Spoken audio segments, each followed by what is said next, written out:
Fatkeqësisht këtë javë do duhet që ta nisim emisionin me një lajm të trisht, ndarjen nga jeta të këngëtarit Shpat Kasapi. Në fakt na erdhi si i papritur apo jo çuna ky. E vërtet, ka qenë ngjarja dhe lajmi më i bushëm i kësaj jave dhe ne normal nuk mund ta shmangnim dot. Absolutisht. Pa e diskutuar. Është njerëzore që ne ta diskutojmë edhe normalisht të shprim keqardhjen që u nda një artist që ne jemi rritur vetëm ne, po të gjithë janë rritur me këngët e tij, edhe ka lënë një pasuri kaq të madhe artistike nga pas. Dhe Shpati do jetë gjithmonë i pranishëm me këngët e tij edhe me hitet që ka pasur dhe që na do na shoqërojnë. E vërtet që na kanë shoqëruar dhe do na shoqërojnë në çdo gëzim familjar, po e vërtet. Në fakt shumë artistë kanë postuar ditët e fundit mesazhe ngushëlluese për këngëtarin Shpat Kasapi dhe një ndër to është edhe mesazhi i Drilon Hoxhës, miku të tij shumë të ngushtë, ose siç e konsideronte ai ndryshe vëllai im, dhe ndër të tjera në postim Driloni ka thënë: "Jo vetëm në mendjen time, por në mendjen e çdo shqiptari do mbetesh si djali më i buzëqeshur, pozitiv,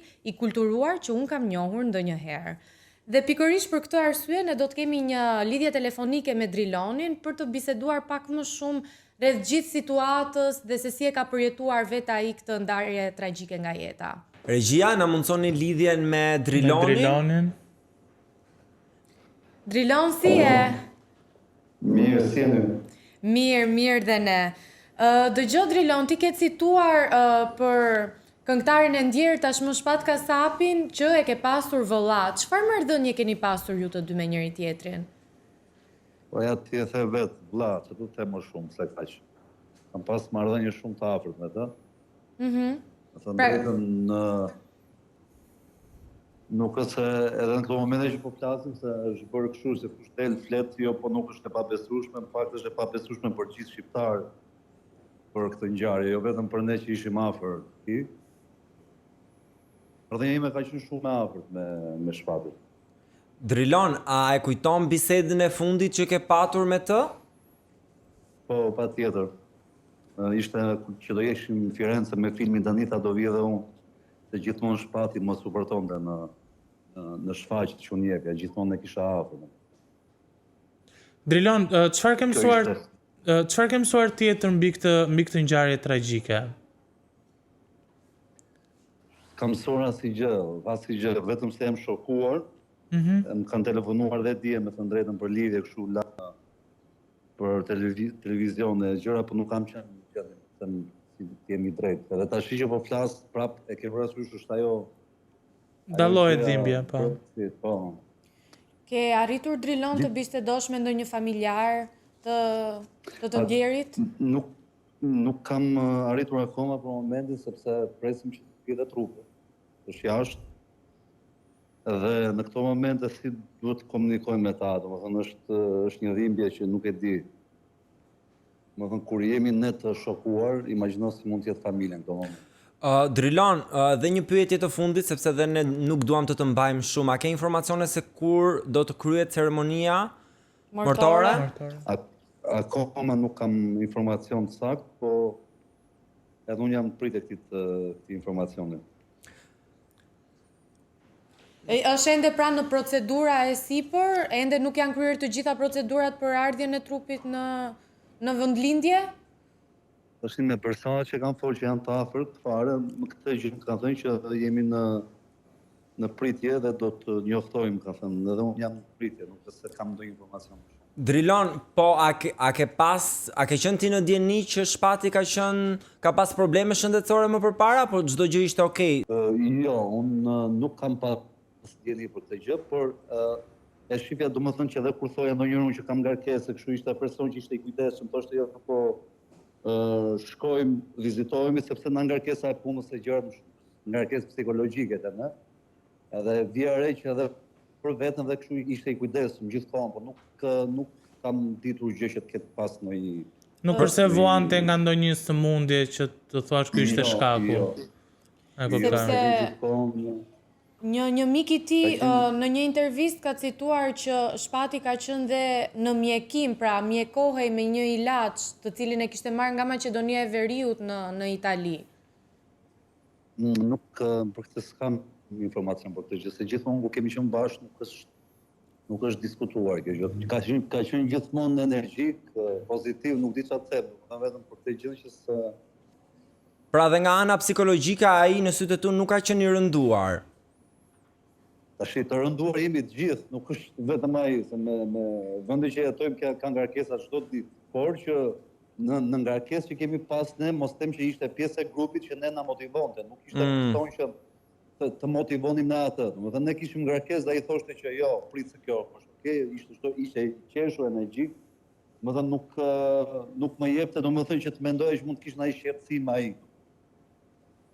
Ndërkohë në media aludohej përpara ngjarjes tragjike që Shpat Kasapi do të futej edhe në Big Brother VIP Albania 5. Kishe dieniti për këtë lajm?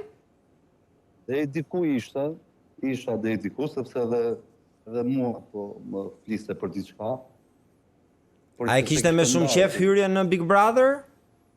Këtë e kishte, sepse në fakt dua të them edhe diçka që se shoh domethënë shumë publikime që bëhen që pash edhe një thënie që kishin thënë që njerëzit të duan vetëm kur vdes, ashtu të duan.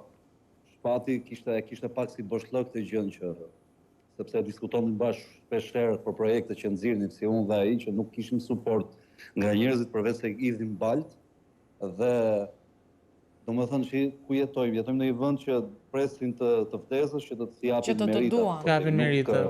Të duan edhe për mendimin tim dua të them këtë fjalë sepse edhe unë kam atë ngarkesën time, domethënë në Shpat Kasapi e donte gjithë Shqipëria dhe ishte i vetmi personazh që publiku u bë me një. Se në shumë personazhe kanë gjysmën e publikut të gjysmën andej. Shpat Kasapi kishte të gjithë. E donin të gjithë, absolutisht. E donin të gjithë dhe ishte ideal, si i talentuar, s'po e them, ishte ideal i qeshur që më thënë, famën edhe dashurinë e publikut që kishte ai, domethënë shumë njerëz nuk e kanë dhe sot edhe nuk kanë për të arritur. E vërtet. Drilon, normalisht Shpati do të na mungoj të gjithë, por si do ta kujtosh ti Shpatin? Pra, si do jetë mungesa e ti? Unë kam qenë fan si Shpatit, i çmendur, ku ka dalë fillimet e veta, edhe dua ta them të gjunja thoja shpesh dhe atit ku ishin tavolinë të ndaja se atë doja t'ja tregoja gjithë njerëzve që na rrethonin se ç'është ishte Shpati. Domethënë kam qenë i çmendur mbas Shpatit, fans, edhe kur kaloi koha, okay, u merresha me filma me kështu dhe u qelluam në një projekt që ne xhironim dhe në mes tavolinës ishin mbi 30 njerëz aty dhe thash që kjo Shpat tash kam qenë fan i jot i çmendur tash edhe pse punojmë tani. Po kjo është një gjë thash që dua ta them syt njerëzve dhe përgjigjja e atit ishte kjo. Se çdo artist mund të thoshte e shef ti ke qenë fan ime, do bënte një lloj ironi. Shaka, Shpati përgjigjet me këtë përgjigje që unë ka ngel. Tha e shes si është jeta vlla, tha, domethënë ti tha, ke qenë i imi, unë jam i joti. Përgjigjja e këtij ishte domethënë sa i thjeshtë ishte, domethënë ishte një njerëz që vetëm të motivonte. Djalë me këmbë në tokë. Një njerëz që nuk mund ta shajt dot. Domethënë nuk kishte asnjë ujë për mendimin tim. Në rregull, Drilone, të falenderojmë shumë që more kohë nga dita jote dhe bëm këtë telefonat së bashku. Dhe do të shprehim dhe njërë ngushëllimet tona për humbjen e vllait tënd. Faleminderit, sinqerisht. Jam shumë i mbushur dhe them këtë gjë, nuk kam dashur të dal në asnjë televizion për të folur jo për këtë gjë, por kam qenë vërtet shumë i ngarkuar dhe fundja edhe kjo telefonat që lidhem direkte duhesh bërë për arsye sepse Shpati është, siç e thash më përpara, i gjithë shqiptarëve.